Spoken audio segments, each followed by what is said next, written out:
Liga now. La Liga came back this weekend, and of course they had some smaller games.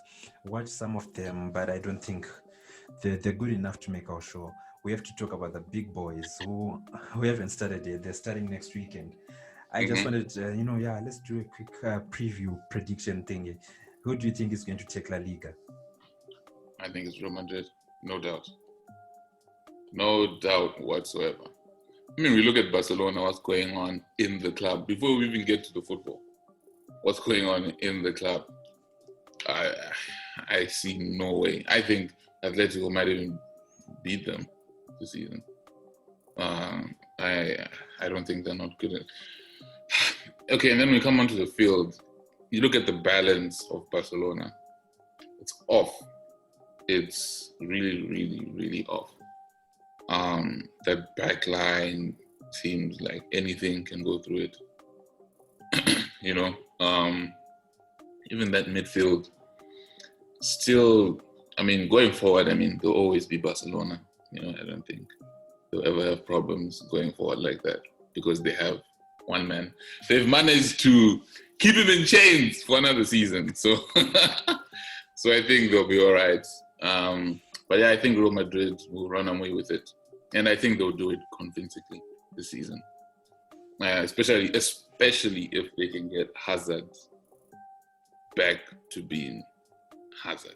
But we already know how that's going so far in preseason. The man seems to be unfit for whatever reason. Yeah, so I was going to ask you, okay, let me ask you, just give us your order for the three teams in La Liga.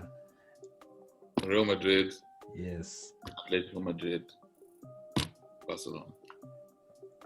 This definitely certifies and it just brings out the point. If anyone was at least still believing that Barcelona are any good, this is the Barcelona goal right here. Nigel has told you they're finished. Number 3 in La Liga. I think that's just like relegation to Barcelona. They're the worst team in La Liga now.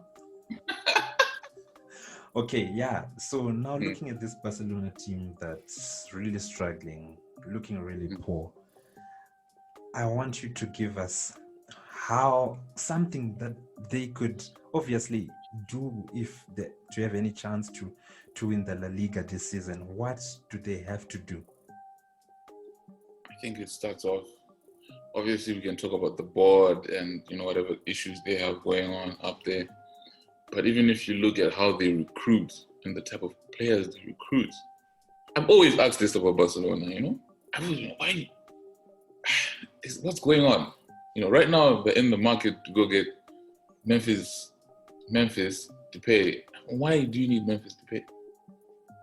For what reason? Look at your back line.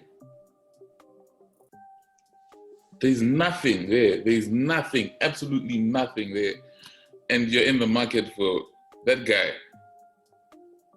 Come on, that's nonsense. That is rubbish. I think the whole world can see where the issue is with Barcelona, except them, for whatever reason. They're blinded. I don't know what the issue is. Blinded by something. I did think the Wijnaldum deal, for some reason, it looks like it's just died down. I don't know what's going on there. But I think that would have been a pretty decent purchase. Maybe they're waiting to offload players again, They want to offload some guys in before they bring in. That could be another scenario, who knows? But I don't think they should be in the market for Depay. I don't think that's sensible at all. Yeah, so they had a friendly, I think 2 days ago, where Ronald Koeman was saying he changed the formation and everything from that normal 4-3-3 they've used for years, that outdated tactic for Barcelona. He used a 4-2-3-1 and he was alluding to the press that maybe just this year you're going to see a different Barcelona in terms of how we play. We're going to play more defensively. Is this something that those fans in Catalonia can accept? Because those fans put massive pressure on managers. Because I remember Ernesto Valverde, that guy, he was always winning La Liga with them, but they always said they wanted him gone because he was too defensive. See, that's the problem with some of these clubs. But again, Koeman is not there for. I don't think he's there for a long time. I think 1 season, best 2 seasons. So I think for him, if he, which I think is right. I think if he's not going to get the players he wants defensively or the players defensively, I think playing a 4-2, 4-2 is good enough because it gives you that cover as well. The two guys in front of the defense. But I think if he wins by some miracle, he wins the La Liga this season and goes decently far in the Champions League. I think it'll be a pretty good season. I think it'll be a good season for them, regarding what's happened, in this period of time here. I don't think the fans will be happy about it. Like you said, they always want tiki-taka and attacking football, yada, yada, yada, yada, yada, yada. But I think he can pray that the fans are not in the stadium this whole season. Wow. Yeah. So let's talk about the champions, the defending champions, most likely to be champions at the end of the season as well.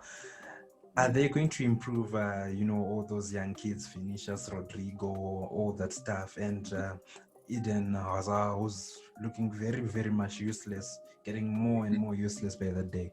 What's the prospects for Real Madrid? Because, of course, yes, they're most likely to win La Liga, but do they play for La Liga? I think they go into the season, looking at that other big tournament, wanting to win the tournament. Do they have a chance? Yeah, I think regarding what happened last season, they won La Liga, and obviously they would want to win it again this season. But I think the eyes just shift a bit now, to that the big ears. I think now he'll be looking at those young guys, and he'll be hoping that they hopefully have matured enough, and they can step into that different class that you need if you're going to win that Champions League. I think, I don't know, I think the Champions League is a bit of a stretch, because I still think, Bayern Munich, they could probably go win it again if they wanted. I don't know, this season will actually be tricky. If you look at the Champions League, who doesn't win it if Bayern Munich win it? If Bayern Munich don't win it, who wins it if Bayern Munich? Chelsea. No way. No way. I'm using my heart on this one. Chelsea win the Champions League. If we don't win it, we're gonna make the semi-finals this year. That's a call, Wait and see. I'm always right, remember. That's a call. Do you think Liverpool have a chance this season? Nope. Really? No. But yeah, I think, I think that's how we'll be looking at Zidane. Those young guys, Rodrigo, even the likes of Asensio, just kind of, step it up a level. He obviously has the experience in the squad. I mean, look at Sergio Ramos. As much as I don't like him defensively, I think I think going forward, he's probably one of the best centre backs we've seen ever. So I think they have the experience. They have the quality here and there, but can the young guys step up and do the job? And can Benzema be consistent enough this season, like he was last? Important as well. Okay, very let's look at the younger brothers, if not the younger brothers, the outcasts of the city of Madrid, the working class, the ones who have to fight for everything that they have, Atletico Madrid. Yes. If there's a chance, how much of a chance do you give them of winning the Spanish League title? Like I said, I think they're closer to it than Barcelona. Do I think they can challenge Real Madrid? If Real Madrid don't have a very good season, yes. Because for me, Atletico have always been that squad where sometimes it's really about going forward that they kind of. I know it sounds ridiculous because there's Joao Felix, and the other people. But yeah, like, how many goals can they score? Can they score a lot of goals? It's always been that kind. I don't think defensively, I've never doubted them because I think the manager has always drilled them. We all know Atletico how drilled they are defensively when they have to. But I just think it's that going forward, that creativity, that who gets the goals for them, who gets those high numbers for them. That's always been the issue. But I think if they can do that, then why not?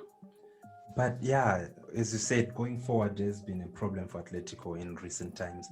But the accusation has always been, towards the manager, where it seems as if he's got all his players shackled. He just wants those 11 to defend for the 90 minutes. Maybe if you get a goal, you're lucky. But it's not. It's as if sometimes he just tells them, I don't even want you to attack. You don't even have to shoot today. Let's just go and get it 0-0, done and dusted. It's a good day. So is it that sometimes it's Diego Simeone who holds them back, or it's something else? What do they have to do to be able to get the number of goals that's needed to win a league title, or do they need different personnel in terms of attacking players? Look, I don't think they need different personnel. I just think it's the manager that probably just needs to, like you said, unshackle them a bit. Let them, go do what they need to do up front, and have somewhat of a trust in his defensive players, Because yes, we know he wants them to be really solid. You'd be lucky to get a goal against Atletico. So, but that doesn't help in game when you have to score goals. When when you want the La Liga or the whatever trophy they want. In the Champions League, it can be a different story. Because you're looking at games like, okay, we're away from home, let's shut them out for a little bit, let's shut them out, and then we see how the game, that kind of mentality. We get one on the break, especially when you're playing against sides that are better than you. But it's now a case of, Atletico are the better team in La Liga. They are one of the better teams in La Liga. So unshackle the guys, let them go, I don't see what the issue is, I get what you're saying now, that they have to be unshackled. I agree with you too, of course, some extent. But this guy has had them since, 2011, of course, won the league title in 2014. But ever since then, they haven't looked like challenging. And he's been given chance after chance after chance to unshackle them a little bit. It seems as if he'll never unshackle them. So should Atletico perhaps start looking at a future without Diego Simeone? And again, let's just put this out there. This is the most paid manager in the world. I think, yes, I think they should have moved on from him. But it's another question of who do you bring in? Who's gonna really do that? Who's gonna come to Atletico, and who's gonna then take them to that level? Where they've always been kind of knocking at the door in a way. It's also another issue, So I think right now maybe they just could be really content with where they are, where they're not really falling off per se, but they're not really going anywhere, So I think they could be in a sort of dilemma here where they don't really know what to do. They don't really know what to do. And if you let Diego Simeone, I think he's one of the best coaches. So it's now, okay, you let him go. Who do you bring in? It's another issue. Yeah. But going forward, I don't think he's the man, because of his tactical style of his, that. Thank you for watching TK Sports. For more awesome content from this channel, please subscribe. And also, engage with us on our social media platforms down in the description below.